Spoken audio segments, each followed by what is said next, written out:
예전에 그 우리나라 국가대표 중에 그 박지성 선수라고 뭐 모르는 분이 없을 정도로 한국을 대표했던 그런 선수가 있는데요.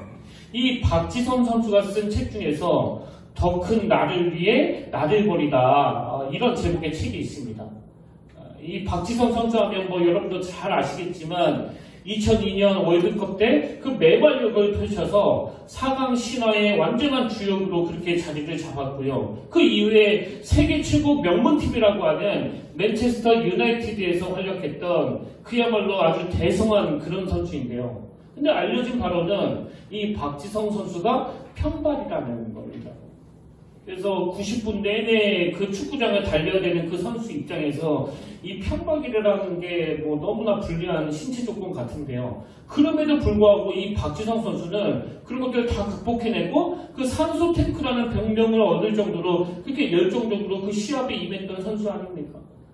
그래서 그 책에 보면 이 선수가 세계적인 선수가 되기까지 그가 견뎌내야 됐고 또 치러내야 됐던 그 수많은 인내들이 거기에 담겨져 있는데요. 근데 저는 이 선수가 쓴 책 제목이 더 큰 나를 위해 나를 버리다, 이게 참 인상적이었습니다. 그 책에 보면 제목을 왜 이렇게 잡았는지 설명하는 대목이 나오는데요. 한번 들어보십시오. 나를 버린다는 것은 끊임없는 변화에 대한 갈구였습니다. 비워야 다른 것을 채울 수 있고 스스로 가벼워져야 힘차게 앞으로 달려갈 수 있음을 절감하고 있습니다. 저는 이 한마디가 정말 목회자인 저에게 너무나 큰 메시지가 있었습니다. 나를 버린다, 더 큰 나를 위해 나를 버린다, 이 말의 의미는 끊임없는 변화에 대한 자기 자신의 목마름, 갈구였다는 겁니다. 그래서 제가 이 부분을 읽으면서 이게 축구나 신앙생활이나 원리는 똑같은 거구나. 여러분, 지난주에 살펴봤던 그 헤로당은 자기 집착에 빠져서 망해버린 인물이다. 그리고 자기 집착의 굴레를 벗어날 수 없어 망하게 되었다. 이런 말씀을 드렸는데요. 이제 오늘 살펴보게 될 헤로당에게 순교를 당한, 이 목배임을 당한 이 세례요한. 이 세례요한의 삶을 정리해보니까 이 책 제목하고 똑같은 거예요. 더 큰 나를 위해 나를 버리다. 그래서 제가 이 세례요한의 삶을 쭉 묵상하다가 이 박지성 선수가 설명한 그대로입니다. 비워야 다른 것을 채울 수 있고 스스로 가벼워져야 힘차게 앞으로 달려갈 수 있다는 이 원리 그대로의 삶을 살았던 인물이 바로 세례요한이구나. 여러분, 세례요한이 이처럼 흔들림 없는 삶을 살 수 있었던 것은 그의 삶에 이 큰 전제 하나가 있었기 때문인데요. 그 전제가 우리가 다 아는 요한복음 3장 30절입니다. 세례요한의 삶의 큰 전제는 그는 흥하여야 하겠고 나는 쇠하여야 하리라. 여러분, 세례요한의 인생이 이렇게 한 번도 흔들림 없는 중심을 가질 수 있었던 게 그의 삶의 축에 이런 큰 전제가 있었기 때문이라면, 그리고 헤롯 왕이 그렇게 자기 집착에 빠져 그 파멸의 길로 갈 수밖에 없었던 게 그는 세례요한이 가졌던 이런 삶의 중심축이 없었기 때문이라면, 오늘 여러분에게는 어떤 삶의 축이 있습니까? 절대로 흔들리지 못하게 만드는, 혹은 흔들리더라도 다시 자기 자리로 돌아오게 만드는 이런 어떤 삶의 축이 있습니까? 이 삶의 근거, 이 삶의 전제. 그래서 제가 오늘 이 중심을 가지고 이 세례요한에 대해서 살펴보려고 하는데요. 자, 우선 살펴봐야 되는 건 오늘 본문의 구조입니다. 제가 전에도 말씀드렸지만 이 마가복음을 읽다가 보면 그 샌드위치 기법이라고요. 저자 마가가 종종 이 샌드위치 기법을 사용하는데 오늘 본문의 구조가 딱 그 샌드위치 기법입니다. 이게 무슨 말씀인가 하면 이 본문의 흐름을 큰 줄거리로 쭉 한번 그 엮어서 보시면은요. 지금 흐름은 예수님이 제자들을 파송하셨고 그 파송된 제자들이 사역을 마치고 돌아와서 지금 예수님께 보고하는 그 와중이에요. 근데 그 와중에 이 샌드위치 기법이요. 이 빵과 빵 사이에 껴있는 그 고기 패티처럼 지금 이 흐름을 한번 보십시오. 오늘 본문 바로 앞에 마가복음 6장 13절 14절입니다. 많은 귀신을 쫓아내며 많은 병자에게 기름을 발라 고치더라. 이에 예수의 이름이 드러난지라. 이게 오늘 본문 바로 앞에 말씀이고요. 그리고 이제 오늘 본문에서 이 세례 요한을 언급하고 바로 맨 마지막에 29절이 끝나자마자 30절이 이렇습니다. 사도들이 예수께 모여 자기들이 행한 것과 가르친 것을 낱낱이 고하니. 그러니까 이 세례 요한의 순교 이야기가 나오는 오늘 본문 마가복음 6장 14절부터 29절을 싹 드러내버리면 이 흐름이 자연스럽게 바로 이 제자들의 사역복으로 연결이 되거든요. 근데 왜 마가는 지금 한참 그 제자들이 예수님께 드리는 보고에 대해서 기록하다가 갑자기 이 세례 요한의 죽음, 이 순교 이야기를 끼워 넣어서 이렇게 길고 장황하게 펼쳐놓고 있는가? 제가 이 질문을 가지고 묵상하다가 떠오르는 책이 있는데요. 존 스토트 목사님이 쓴 제자도라는 제목의 책입니다. 원래 이 책 제목은 The Radical Disciple, 그러니까 우리말로 하면 급진적인 제자도 이렇게 해석할 수 있는 책 제목인데요. 저자가 왜 책 제목을 이 제자라는 뜻을 가진 disciple이라는 이 단어에다가 이 급진적인 레디컬이라는 단어를 사용했는가 하면, 여러분 이 레디컬은요 라틴어로 그 뿌리라는 뜻을 가진 라딕스에서 나온 단어거든요. 그래서 지금 이 단어는 급진적인 뭐 이런 뜻도 있지만 보다 근원적인, 보다 뿌리를 가지고 있는 이런 뜻을 가지고 있는 단어입니다. 그러니까 저자 존 스토트 목사님이 이 책을 저술하실 때 왜 레디컬이라는 단어를 썼느냐, 이 제자도의 핵심을 놓쳐서는 안 된다는, 이 제자도의 뿌리를 놓쳐서는 안 된다는 걸 강조하기 위해서 이 뿌리라는 뜻을 가진 이 라딕스, 이 단어에서 나온 레디컬을 쓸 수밖에 없었다는 겁니다.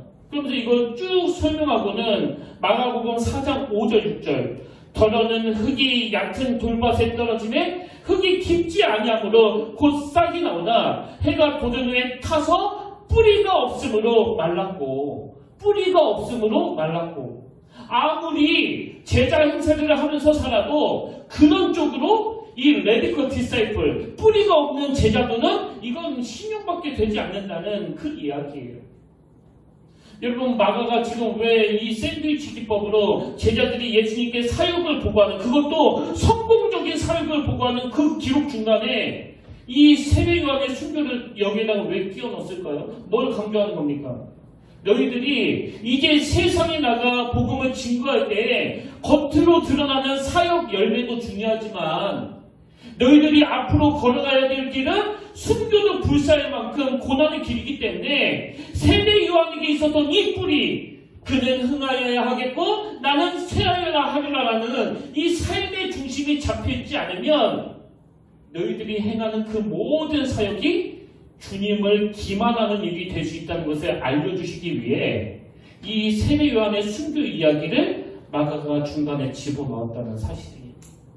이게 저에게 굉장히 큰 도전이 됐는데요. 여러분, 왜 도전이 됐을까요? 뭐 예수 믿는 신자가 따로 있고 제자가 따로 있는 게 아니고, 크리스찬이 따로 있고 제자가 따로 있는 게 아니고, 주님의 그 십자가 피로 값주고 사는 하나님의 사람들은 모두 다 예수님의 제자니까요. 더군다나 오스왈드 샌더스가 쓴 영적 제자도라는 책에 보면 되게 흥미로운 대목이 나오는데요. 여러분 이거 아십니까?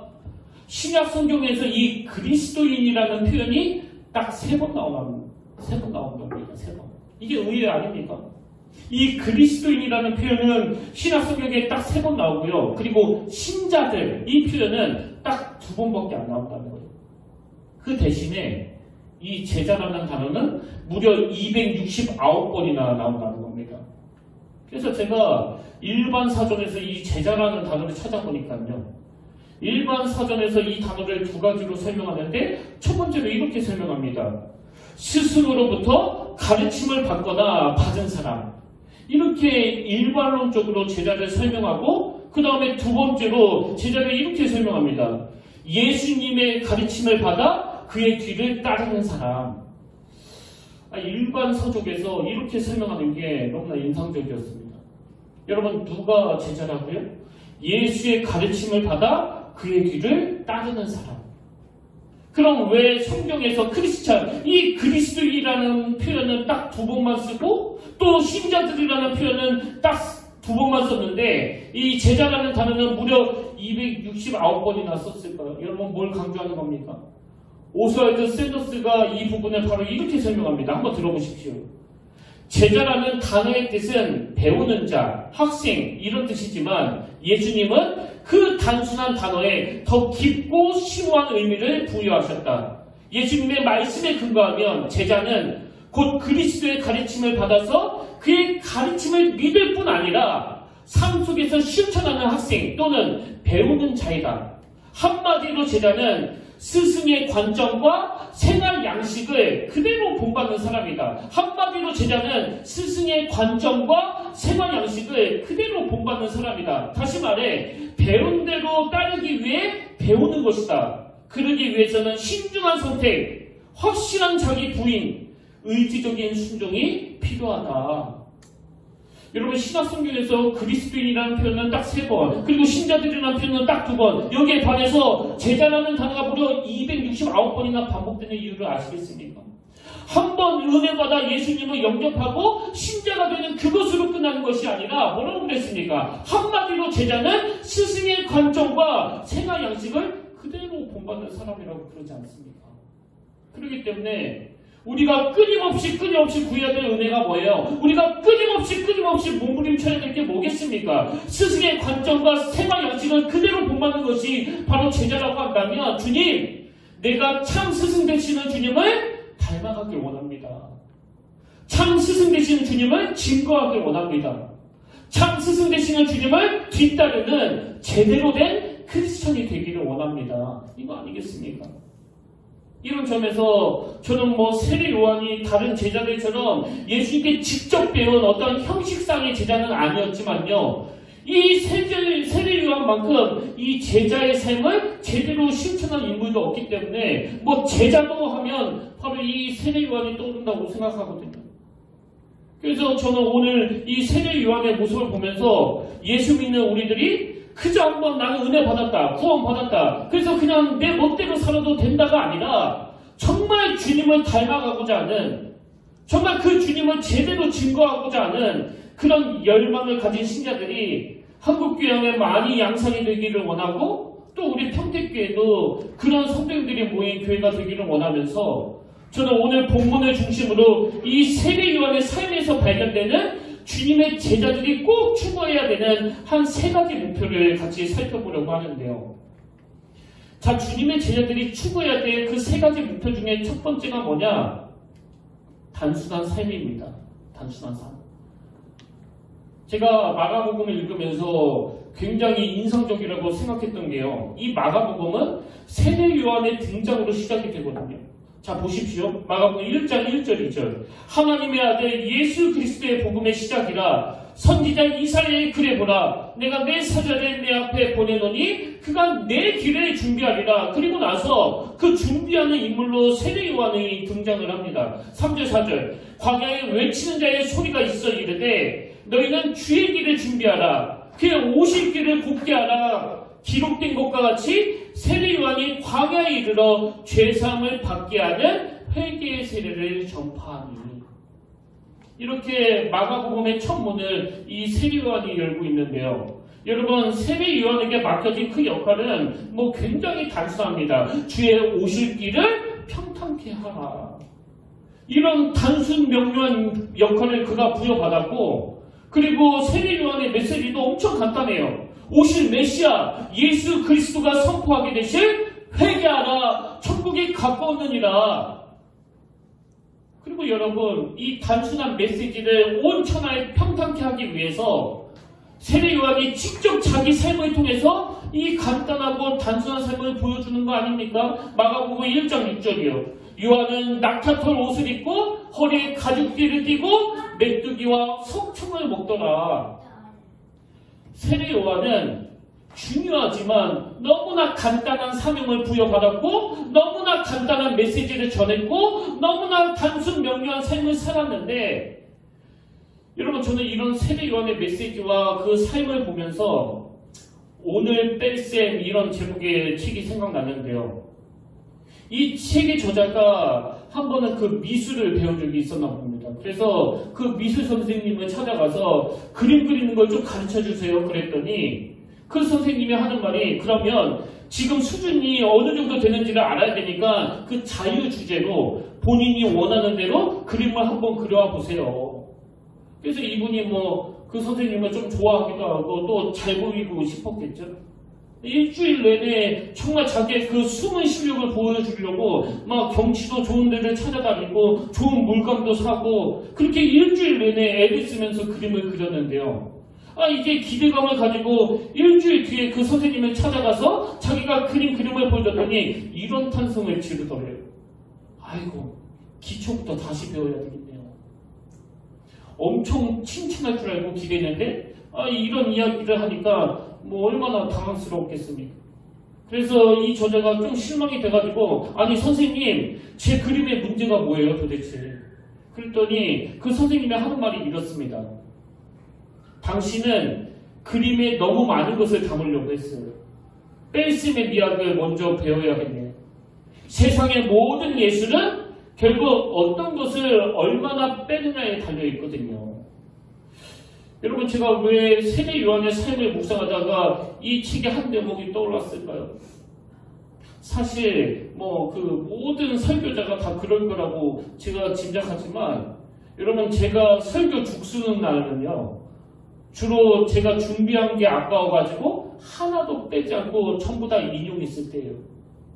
이미 충분히 전할 거 다 써놓고도 내가 이 자료를 찾는데 얼마나 고생했는데 너무나 아까운 거거든요.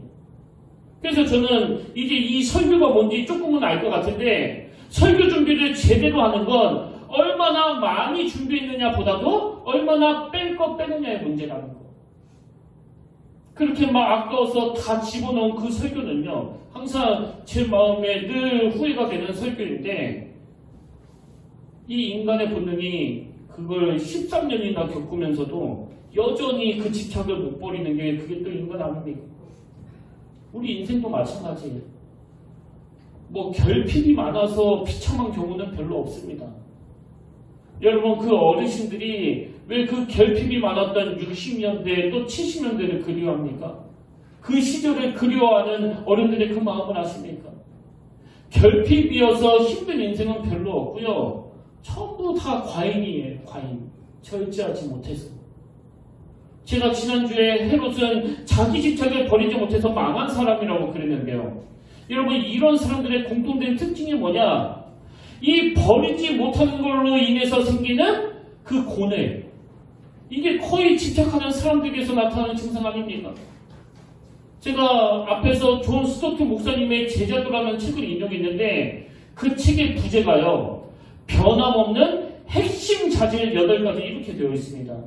그래서 이제 이 뿌리가 있는 제대로 된 제자들이 가지는 그 8가지 자질을 쭉 설명하는데 여러분 그 중에 하나가 바로 이 단순한 삶이라는 거 아십니까? 여러분 진짜 주님의 제자가 되기를 원하세요?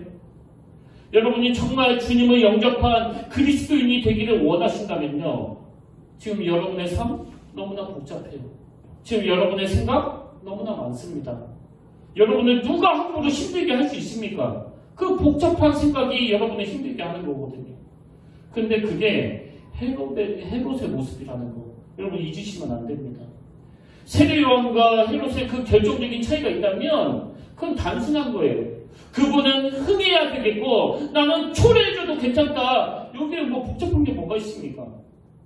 그 박지선 선수가 쓴 그 책의 프롤로그 제목이 비우면 새로운 공간과 기회가 열린다. 이 축구 선수가요, 이 정도의 그 영적인 원리를 터득했다는 것을 제가 보면서 하나님의 창조 질서 안에 이 일반 계시와 특별 계시가 다 통하는 거구나. 그 책 내용을 한번 들어보십시오. 끊임없이 달린다고 해서 가장 먼저 목표를 이루는 것은 아니라는 걸 배웠습니다. 때로는 인생의 기아를 한 단계 낮추고 자신을 돌아볼 때가 필요합니다. 스스로를 내려놓아야 할 때는 망설임 없이 모든 걸 내려놓고 자신을 살펴봐야 합니다. 하나님이 저를 여기 평택교회에 보내시고 훈련시키신 것도 바로 이 훈련이에요. 막 여러 가지 생각으로 잠을 이루지 못할 때 이런저런 염려와 걱정으로 이건 어떻게 해야 되지? 또 저건 어떻게 해야 되지? 이렇게 막 혼란스러워할 때 그 단순한 삶을 요구하시는 하나님이 저에게 주시는 명령은 그런 복잡한 생각은 내가 할 테니까 너는 오직 하나님의 영광, 주님이 높임을 받으시는 그 일만 신경을 써라. 그 하나만 보고 달려가면 뭐 복잡한 거 없을 거라고 저는 생각합니다. 이 단순한 삶, 이게 제자들이 추구해야 되는 그 첫 번째 목표고요. 그런가 하면 제자들이 추구해야 되는 그 두 번째 목표가 뭐냐? 거룩을 추구하는 삶이에요. 거룩을 추구하는 삶. 여러분, 제가 지난주에 헤롯이 이 세례요한을 두려워했다고 말씀드리지 않았습니까? 권력을 가지지 않은 헤롯이고 칼자루를 쥐고 있는 건 헤롯이고 죽이고 살리고를 마음대로 할 수 있는 그 최고의 권력자가 바로 헤롯인데, 놀랍게도 그 헤롯이 오히려 그 세례요한을 두려워했다, 무서워했다. 20절에 보면 헤롯이 왜 세례요한을 두려워했는지 그 이유가 나와 있습니다. 자, 20절에 보십시오. 헤롯이 요한을 의롭고 거룩한 사람으로 알고, 헤롯이 요한을 의롭고 거룩한 사람으로 알고, 그 다음에 두려워하여 보호하며 차마 못 죽이겠다는 거예요. 오늘 저와 여러분이 이 메시지를 놓치면 정말 어리석은 거예요. 여러분, 무엇으로 세상이 우리를 함부로 대하지 못하게 할 수 있을까요? 지금 세상이 이 교회를 너무나 함부로 대하는 거 아닙니까? 지금 세상이 저 같은 목회자를 너무나 막대하고 있는 거 아닙니까? 여러분, 세상이 우리를 막대하지 못하도록 막을 수 있는 진짜 유일한 대안이 있다면 주님을 닮은 그 거룩을 회복하는 거예요. 뭐 교회 건물을 삐까뻔쩍 지으면 세상이 그걸 존경의 대상으로 삼던가요? 막 전 세계에서 설교 제일 잘하는 목사가 되면 세상이 그걸 무서워하던가요? 무서워하지 않습니다. 오히려 뭐 입만 살았다고 그러죠.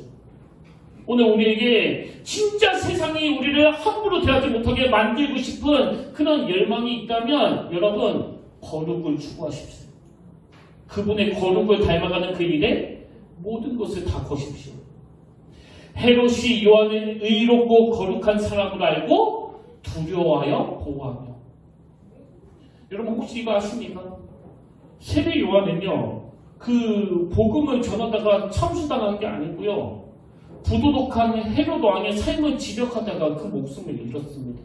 그래서 어떤 분들은 이 세례 요한의 죽음에 대해서 이건 좀 뭐 무모한 죽음 아닌가? 이건 뭐 허무한 죽음 아닌가? 이렇게 분석하는 사람도 있는데, 자, 세례 요한이 복음을 전하다가 죽은 것이 아니라는 게 본문 18절에 나옵니다. 이는 요한이 헤롯에게 말하되 동생의 아내를 취한 것이 옳지 않다 하였습니다. 이것 때문에 죽은 사람이 바로 세례 요한이에요. 사실 좀 허무하지 않습니까? 예수 전하다가, 오실 메시아를 전하다가 그렇게 순교를 당한 게 아니고요, 그 왕 보고 너 똑바로 서라라, 도대체 이게 뭐냐, 이러다가 죽은 게 세례 요한이에요. 우리가 여기서 뭘 얻을 수 있을까요? 여러분, 제가 앞에서 존 스토트 목사님이 쓰신 제자도라는 책의 부제가 변함없는 핵심 자질 8가지라고 말씀드리지 않았습니까? 근데 여러분, 이 핵심 자질 8가지 중에 제일 먼저 나오는 게 바로 이 세상에 대한 불순응입니다. 불순응. 이 세상에 대한 불순응. 거기 나오는 한 대목 읽어드릴게요. 교회는 주변 세상에 대해 이중적인 책임을 가진다. 한편으로는 우리는 세상 속에 살고 세상을 섬기며 세상에서 증인의 역할을 감당해야 된다. 하지만 또 다른 한편으로는 세상에 오염되지 말아야 한다. 세상에서 도피하여 거룩함을 보존하려 해서는 안 되고 세상에 순응하여 거룩함을 희생시켜서도 안 된다. 그래서 제자도의 변함없는 핵심 자질 그 첫 번째 요소가 이 세상에 대한 불순응이라면, 여러분, 이 세례 요한이야말로 온전한 제자의 삶을 살았다고 확실하게 말할 수 있는 근거가 바로 여기에 있는 거 아닙니까? 그는 세상을 섬기고 세상을 변화시키는 이 역할을 행하는 한편 세상에 오염되지 않는 하나님의 사람으로 살았다는 사실이에요. 그래서 제가 부끄러워해야 되는 게 있다면, 뭐 지식이 없어가지고 막 말주변이 없어가지고 이 설교를 잘못하는 게 아니에요. 잘못 떠들어대는 데 있는 게 아니고요. 저의 부끄러움은 몸은 교회에서 살고 말은 하나님의 말을 선포하지만 머리부터 발끝까지 이 세상에 오염되어 있는 그 가치관들, 그저 헤롯이 가지고 있던 자기 집착, 자기 존중, 자기 욕망, 이것으로부터 자유할 수 없다는 걸 우리가 부끄러워해야 된다는 그 얘기거든요. 세상에 대한 불순응, 이건 입으로 되는 게 아닙니다. 그래서 여러분, 우리가 수없이 반복해야 되는 말씀은 레위기 11장 45절. 나는 너희의 하나님이 되려고 너희를 애굽 땅에서 인도해낸 여호와라. 내가 거룩하니 너희도 거룩할지어다. 우리가 진짜 하나님의 백성이 되기를 원한다면 첫 번째 조건이 이겁니다. 내가 거룩하니 너희도 거룩하라. 그런가 하면 고린도서 7장 1절. 그런즉 사랑하는 자들아, 이 약속을 가진 우리는 하나님을 두려워하는 가운데서 거룩함을 온전히 이루어 육과 육의 온갖 더러운 곳에서 자신을 깨끗하게 하자. 오늘 성령님이 참 부족한 종의 입술을 통해서 말씀이 선포될 때 성령의 역사가 나타나 우리 안에 있는 이 오염되고 악한 생각과 행동들이 치유되는 역사가 이 예배 중에 일어나게 되기를 바랍니다. 마지막 세 번째로요. 주님의 제자들이 추구해야 될 목표가 하나 더 있는데 그건 고난을 두려워하지 않을 만큼의 모든 것을 거는 삶이에요. 순교를 두려워하지 않을 만큼, 고난을 두려워하지 않을 만큼 모든 것을 거는 삶, 올인하는 삶. 그럼 세례 요한은 예수 그리스도를 위해 어느 정도로 올인한 삶을 살았느냐? 여러분, 세례 요한의 그 삶의 전제가 요한복음 3장 30절이라고 말씀드리지 않았습니까? 그는 흥하여야 하겠고 나는 쇠하여야 하리라. 이렇게 고백할 만큼 세례 요한은 예수께 올인한 사람이에요. 그리고 그건 베드로도 마찬가지 아닙니까? 마가복음 10장 28절 베드로가 여짜와 이르되 보소서 우리가 모든 것을 버리고 주를 따랐나이다. 우리가 모든 것을 버리고 주를 따랐나이다. 근데 오늘 저 같은 목회자들은 왜 이렇게 집착하는 게 여전히 많은 겁니까? 이게 우리를 피곤하게 만드는 거라니까요. 사도 바울도 마찬가지 아닙니까? 빌립보서 1장 19절부터 한번 보세요. 나의 간절한 기대와 소망을 따라 아무 일에든지 부끄러워하지 아니하고 지금도 전과같이 온전히 담대하여 살든지 죽든지 내 몸에서 그리스도가 존귀하게 되게 하려 하나니 이는 내가 사는 것이 그리스도니 이는 내게 사는 것이 그리스도니 죽는 것도 유익함이라. 여러분, 사도 바울의 이 예수 그리스도에 대한 집중력이 느껴지십니까? 예전에 나온 책 중에 그 올인이라는 제목의 책이 있는데요. 그 책 표지에 나와 있는 문장 하나가 지금도 제 마음에 박혀 있거든요. 그 한마디가 이랬습니다. 나는 너를 원한다. 여러분, 우리가 왜 단순한 삶을 살아야 되느냐고요? 주님의 명령이 너무나 단순하시기 때문이에요. 나는 너를 원한다. 잡다한 설명 없습니다. 저를 원하신대요. 여러분을 원하신대요. 이게 복잡합니까? 근데 그 이단들이 누가복음 14장 26절 물은 내게 오는 자가 자기 부모와 처자와 형제와 자매와 더욱이 자기 목숨까지 미워하지 아니하면 능히 내 제자가 되지 못하고, 이단들이 이런 말씀을 가지고 너무나 곡해하는 거예요. 여기 나와 있는 자기 부모와 처자와 형제와 자매와 더욱이 자기 목숨까지 미워하지 아니하면 이 말씀을 글자 그대로 해석해가지고 너 집에서 나와라, 너 가출해라, 너 남편하고 이혼해라. 이건요 너무나 가증한 거예요. 여러분, 여기 나와 있는 미워하다, 이건 언어적인 의미로 살펴보면 덜 사랑하다 이런 뜻입니다. 미워하라는 거 아닙니다. 남편 막대하라는 거 아니에요. 부모 함부로 대해도 된다 이거 아닙니다. 이건 우선순위의 문제예요. 이건 중심의 문제입니다. 여기 미워해라, 이건 좀 덜 사랑하라는 거예요. 왜? 내버려 두면 온통 자기 집착, 온통 자기 욕망, 그래서 자기 자식, 자기 아내, 자기 부모 여기에만 몰두할 수밖에 없는 게 죄성을 가진 우리 인간이기 때문에 조금만 덜 사랑해라. 조금만 덜 사랑해라. 그래서 여러분, 세례 요한이 추구했던 이 세 가지 목표, 단순한 삶, 거룩을 추구하는 삶, 고난을 두려워하지 않을 만큼 모든 것을 거는 삶, 이것을 늘 마음의 그 묵상 재료로 삼으셔야 되는데요. 여러분, 오늘 이 땅의 모든 주님의 제자들, 이 세 가지 목표를 가지고 달려가는 사람들에게 나타나는 그 삶의 열매가 하나 있습니다. 누가복음 12장 24절이요. 내가 진실로 진실로 너희에게 이르노니 하나의 밀이 땅에 떨어져 죽지 아니하면 하나님 그대로 있고 죽으면 많은 열매를 맺느니라. 그 스데반이 복음을 전하다가 어이없이 죽었습니다. 돌에 맞아 비참하게 죽었습니다. 그때 변화되기 이전에 바울이 그 악한 사람들 옷 맡아주는 역할을 하면서 이 스데반이 죽어가는 것을 가까이서 지켜봤는데, 여러분도 잘 아시지만 이 스데반이 죽어가는 그 과정에서 하나님 앞에 저들의 죄를 용서해달라는 그 놀라운 고백을 하지 않았습니까? 근데 많은 학자들이 이 스데반이 죽는 그 현장에 있었던 이 바울에 대해 이렇게 분석합니다. 스데반이 죽어가는 그 과정을 보고 있는 이 바울 내면에서 많은 갈등이 시작됐을 것이다. 그런 의미에서 저는 오늘 여러분들께 진지하게 묻기를 원하는데요. 여러분은 어떻게 죽기를 원하세요? 그리고 여러분은 오늘 하루를 어떻게 살아가길 원하십니까? 점이 이어져 그 선을 이루는 거 아닙니까? 아무리 난 이렇게 죽겠다고 목표를 정해놨었다 하더라도 오늘 만들어지는 이 점 하나가 정반대로 가고 있다면 여러분 그 목표를 이룰 수 있겠습니까? 내가 오늘 이렇게 죽기로 결정하면 오늘 여러분이 만들어내는 그 점 하나가, 오늘 여러분이 만들어내는 그 점 하나가 여러분이 그렇게 죽기를 갈망하는 그 고상한 쪽으로 가기 시작해야 그게 선을 이룬다는 걸 여러분 절대 잊으시면 안 됩니다. 결론을 맺으면서 제가 한 말씀만 더 드리고 말씀을 정리하기를 원하는데요. 그 사역하다가 보면 성도님들이 저에게 종종 이런 말씀을 하세요. 목사님, 제가 하나님의 일을 하는 데 있어서 너무나 부족합니다. 저는 똑똑하지도 않고 성경 지식도 없고 또 말주변도 없습니다.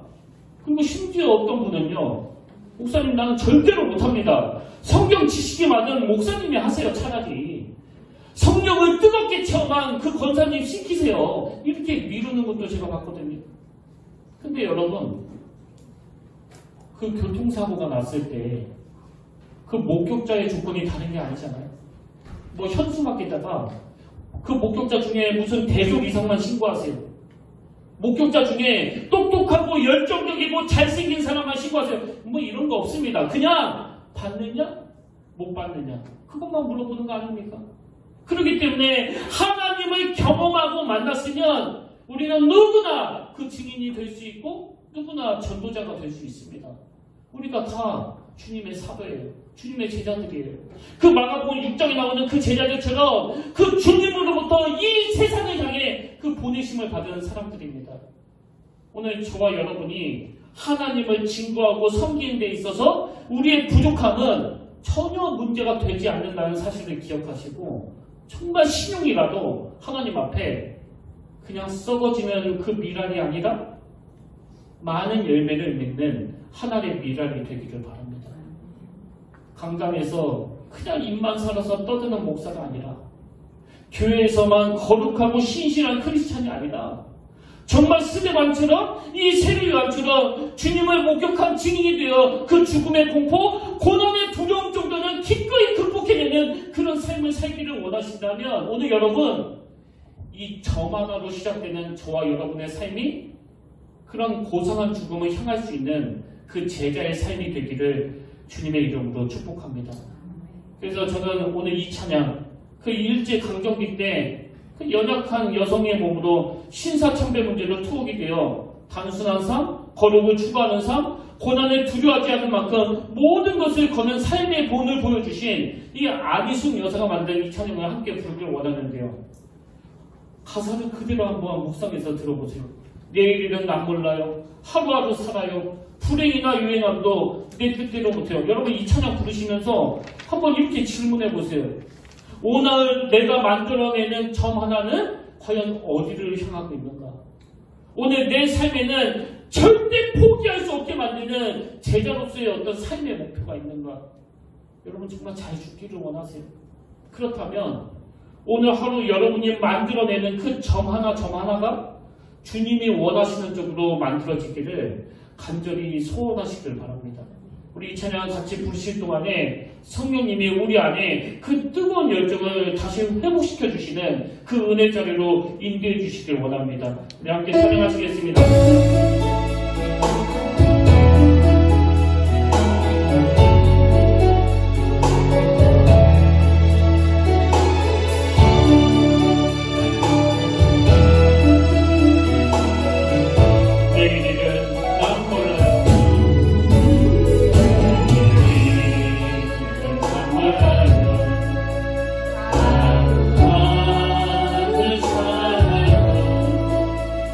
그래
오늘 저희가 정말 주님의 제자가 되기를 원하오니 온전히 주님을 의지하고 온전히 주님을 바라보며 주님이 걸어가신 그 길을 따라가는 제자의 삶을 허락하여 주시옵소서.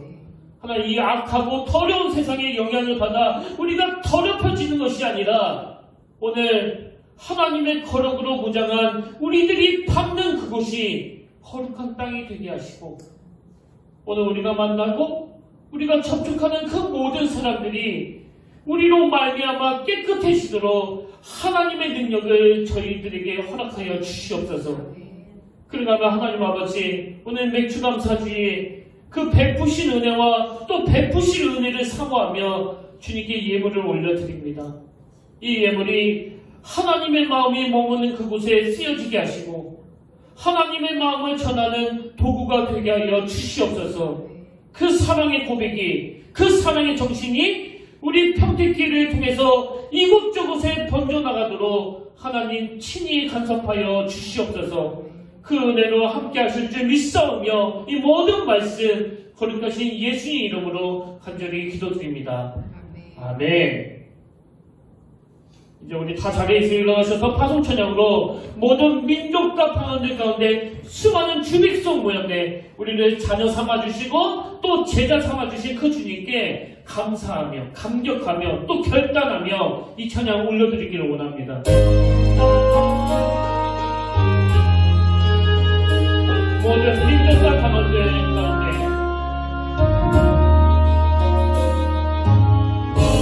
모든 민족과 방언들 가운데 수많은 주백성 모여대 주의 보혈과 그 사랑으로 주백성 사 주를 향한 감사와 찬양을 주를 향한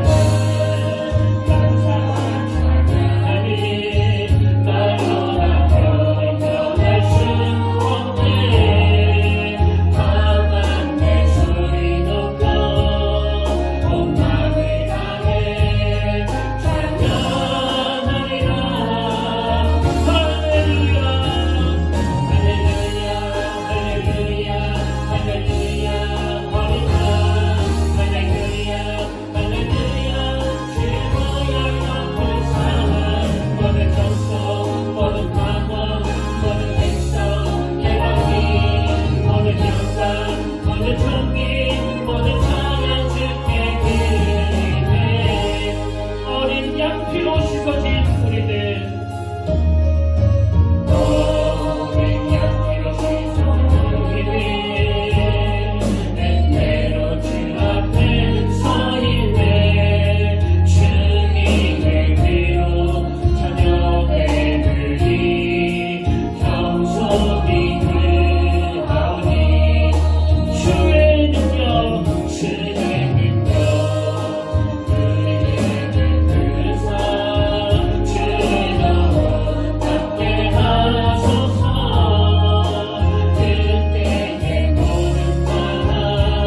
내가 진실로 진실로 너에게 이르노니 한 알의 밀이 땅에 떨어져 죽지 아니하면 한 알이 그대로 있고 죽으면 많은 열매를 맺느니라.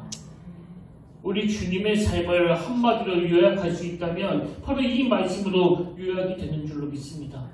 그래서 우리가 주님을 닮아가는 제자라고 한다면 이 말씀이 우리 삶 속에도 각인이 되기를 원합니다. 이것을 구현하기 위하여 아버지 우리 삶 가운데 개입하여 주시되 단순한 삶을, 거룩을 추구하는 삶을, 고난을 두려워하지 않을 만큼 모든 것을 거는 삶을 허락하여 주시고, 그래서 더 큰 나를 위해 지금의 나를 버릴 수 있는, 더 큰 나를 위해 지금의 나를 버릴 수 있는 지혜로운 하나님의 자녀들, 그 주님의 길로 나아가는 저희들과 우리 평택교회가 되게 하여 주시옵소서.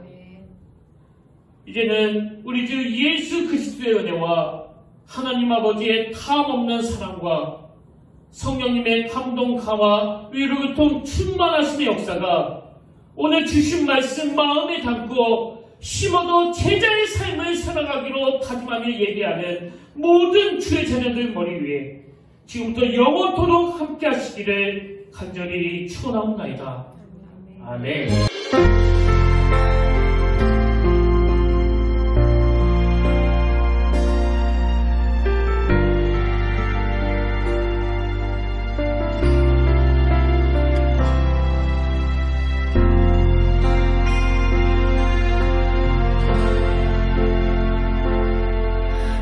서 있는 이곳에서 높임을 받으소서.